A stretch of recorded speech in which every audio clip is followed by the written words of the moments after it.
Hello and welcome to the First Brick Property Podcast, or the Property and Lending Show and the Property and Finance Show. This is your go-to source for all things real estate. I'm your host, Kyrillos Mansour, KM, and today we're diving into the latest housing market insights from the CoreLogic Housing Chart Impact for February 2025. Before we jump into it, if you are watching this on video, you've probably seen there's a lot of new gear around us, a lot of different equipment, some new stuff, some new tech, and this is hopefully all to bring you a better experience.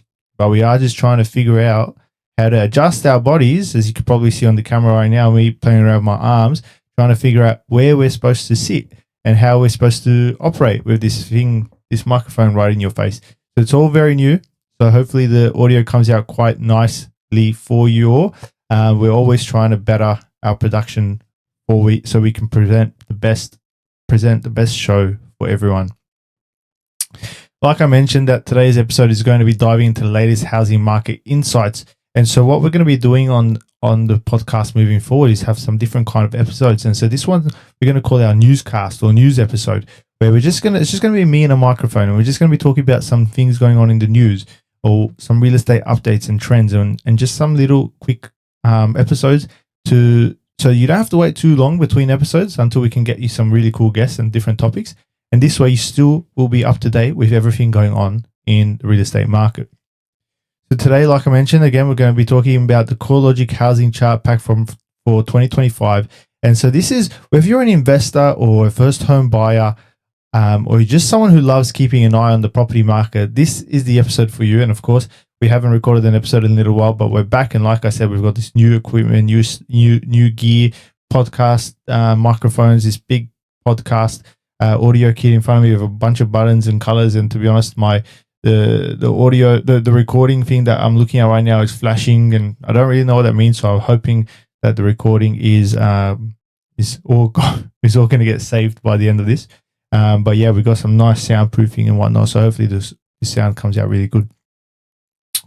So let's get into it. So this is just going to be a bit of a news update for what's been going on around the grounds. So let's start this podcast with, let's call it the market overview, section 1. So let's start with the big picture. So the total value of Australia's residential real estate sits at a massive $11.1 trillion. So that's more than double the value of superannuation and more than 3 times the value of the Australian stock market. So it's safe to say that property continues to be the backbone of Australian wealth. Let's talk about some numbers. So over the past 3 months, national home values dipped slightly by minus 0.3%. Annual growth has also slowed significantly in the year to January 2025. Home values increased 4.3%, which is less than half the 9.3% we saw the year before. Interestingly, affordable properties have seen the most growth, with the lower quartile increasing 9.4% over the year, compared to just 1.5% for the top end of the market. So what does this mean? More demand for entry-level homes, possibly driven by first home buyers and investors looking for better yields. Now let's move on to a city-by-city breakdown, and I think this is going to be really interesting, especially for people who haven't been in the market or haven't been paying attention. Obviously, if you are listening and you have been a client of ours, First Brick client, you're probably going to be pretty aware of these numbers, and you would have seen this in your own strategies. But if you haven't been paying attention, this is going to be pretty interesting for a lot of people. So Sydney, let's zoom in on our capital cities and we'll see how they're performing. So Sydney, down minus 0.4% in January, sitting 1.7% below its record high from September 2024. Melbourne declined minus 3.3% over the year. Now that's 6.9% below its peak from March 22. Brisbane is bucking the trend, up 10.4% year on year and currently at a record high. Adelaide and Perth both hit record highs, with Perth leading the charge at 17.1% annual growth and Adelaide around 13%. Hobart, Darwin and Canberra. So these cities have been more stagnant or declining, but Hobart is still 12.5% below its peak from 2022. So if you are looking for markets that are still rising, Brisbane, Adelaide and Perth are definitely leading the pack. Now, if we have a look at sales and listing news, how's the activity in the market looking? Well, in the 12 months to January, there was 526,000 sales, slightly down from October's 534,000 sales. Also, properties were and are taking a little bit longer to sell. So the national median time on market has risen to 36 days compared to just 27 days back in September. So it is taking a little bit longer for these properties to sell. In capital cities, it's 33 days, while regional properties are taking 44 days to sell.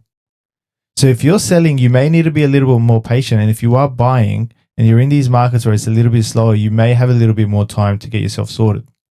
Now, if we're looking at the rental market, this is what the news states for renters and investors. Rents are up 4.4% annually, still more than double the pre-COVID average of 2% growth. The rental yields are holding at 3.7% nationally. So rents are up and they're holding strong, likely due to the lack of investor activity because of high interest rates. Perth, Brisbane, and Adelaide are seeing the strongest rental growth, so investors take note. So similarly, with the highest growth rates, they also are the cities with the highest rental growth. Now let's talk a little bit about interest rates and lending. So the cash rate sits at 4.35%, but many experts are predicting a rate cut as early as February 16th. So obviously that did occur by the time this podcast actually got released. This actually has occurred, so it has gone down. So it's sitting at 4.15%. So new home lending fell slightly by minus 0.3% in September. And investors' shares of new loans is still strong at 38.3%, with New South Wales leading at 44% of investor loans. Just making sure our recording was still recording. So with inflation slowing down, we might see a drop in rates later this year, which could stimulate the market again. So obviously we have seen a market drop in terms of the inflation, in terms of the interest rates. So we did see a drop in the September RBA update. Whether or not we'll see another one straight away or later, we'll have to wait and see. To be honest, personally, I don't know if we will see another rate drop immediately at the next RBA meeting. I think that may be a little bit irresponsible, and quite frankly, our inflation hasn't slowed enough for us to drop. But if people are sitting and waiting for rates to get down to 1-2%, I don't think that's actually going to happen. The target rate is between 3 and 4%. So that's just the takeaway from that regarding interest rates. And so the takeaway from the month starter is that the property market is slowing down in some areas, but there is still a lot of areas with a lot of growth. So affordable housing is in demand, regional markets are resilient, and strong rental yields continue to attract investors. So if you're thinking about buying, selling, or investing, now is the time to probably make some strategic moves. So that's it for this week's property updates. If you enjoyed this episode, don't forget to subscribe, leave a review, follow me on Facebook, Instagram, LinkedIn, YouTube, TikTok for more property insights. Thank you for tuning in to the podcast return. And if you like the idea of this news episode, this one was a little quick one, nice under 10-minute section. And if we like the under 10 minutes, we'll keep doing these, and we'll have these once every week or once every 2 weeks scattered in between our bigger episodes with guests and whatnot. Let us know in the comments. Let us know in the feedback. Send us emails. We will make this show how you want it to be presented. This show is for you, is not for us. So let us know your thoughts, and we will continue to improve every single day. And I've been your host, KM. Thank you for listening.